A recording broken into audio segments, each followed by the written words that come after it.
welcome to my channel. So for today's video guys, ang ipapakita ko sa inyo ay yung aking action cam Supremo Conquest na pinamodified ko kay Moto PH. Ayun. So ayan guys, nilagyan niya ito ng mapagsasaksakan ng external mic. Ayun. So excited na akong gamitin ito guys at para makita rin natin kung ano ang kaibahan ng may external mic at ng wala. So usually kasi guys ang Supremo Conquest walang mga adapter para malagyan mo ng external mic. Ayun. So guys, kung bago ka pa lang sa channel ko, huwag kalimutang mag-subscribe at i-hit mo na rin ang notification bell para updated ka sa mga susunod ko pang mga videos. Ayan. So guys, samahan nyo ako, testingin natin kung maganda ba, nawala ba, na-solve ba ang WindNoise. Ayan, ito ang aking previous na video. Tingnan natin.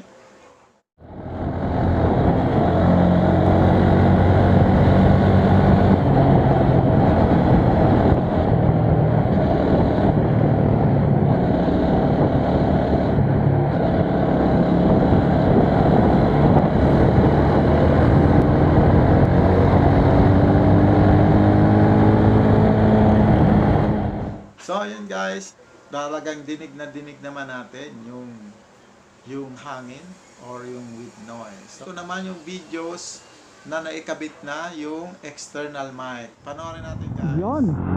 So what's up mga kapares? Nandito ako ngayon para testingin itong ating pinamodify na Supremo Conquest kay Moto PH. Tingnan natin kung wala siyang WindNoise or kung meron man ay ma-minimize na. Okay, so guys, ang ride na ito ay para lang matesting ko yung aking pinamodify na action cam kay Moto PH. Shout out kay Moto PH. So andito na, tinetesting ko ngayon ang outcome ng pinamodify kong Supremo Conquest kay Moto PH. Dati kasi guys, pag ganitong nagra-rides ako, grabe ang WindNoise nitong aking action cam. So ngayon, pinamodify ko ito, pinalagyan ko ng external microphone kay Moto PH. Ayan. Hangin dito guys, ayan, nasa ibabaw ako ng flyover. So expected mo, diba, mahangin talaga siya ngayon. So tingnan natin kung nasasaga pa rin yung hangin. Ayan, matitesting natin ito mamaya. Woohoo! Ayan, lakas ng hangin. Yun.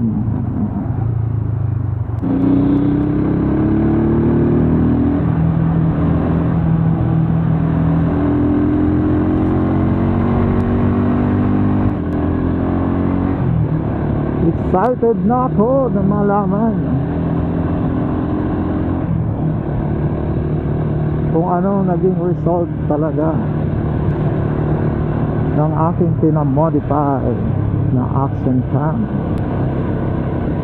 So guys, papakita ko sa inyo kung anong comparison ito.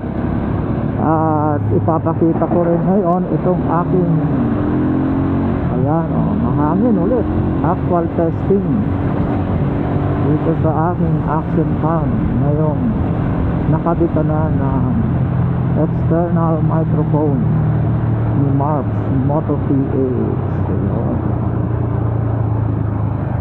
At ang pagsasalita ko ngayon ay hindi ko na sinasadyang ilakas. So kung ano na lang ang natural kong boses, yun na lang ang aking inilalabas. Hindi na ako yung talagang parang pasigaw pa magsalita. Simple na lang. So natural ang aking boses. So diba? Mas clear na yung aking voice at hindi na ako yung parang sumisigaw At na-lesson na mayroon pa naman konting wind noise, di naman natin maiwasan talaga yon. Pero at least talaga clear na yung boses ko, kahit mahina na lang yung aking salita, talaga naman very clear naman na naririnig yung sinasabi ko. At naging maayos yung pagkakagawa ng aking action cam. So meron na ako ngayong external mic. So kayo guys, kung may mga problem kayo about sa wind noise, hindi lang naman sa Supremo Conquest nagmo-modify si Shoemoto, kundi pati sa SJ Cam. Recommended yan ni Memory PH si Shoemoto. So yun guys, maraming salamat sa panonood ng aking videos. At kung hindi ka pa nakaka-subscribe at nagustuhan mo naman yung aking ginawang maiksing content, ay huwag kalimutan mag-subscribe at i-hit mo na rin ang notification bell para updated ka sa mga susunod na videos. Okay?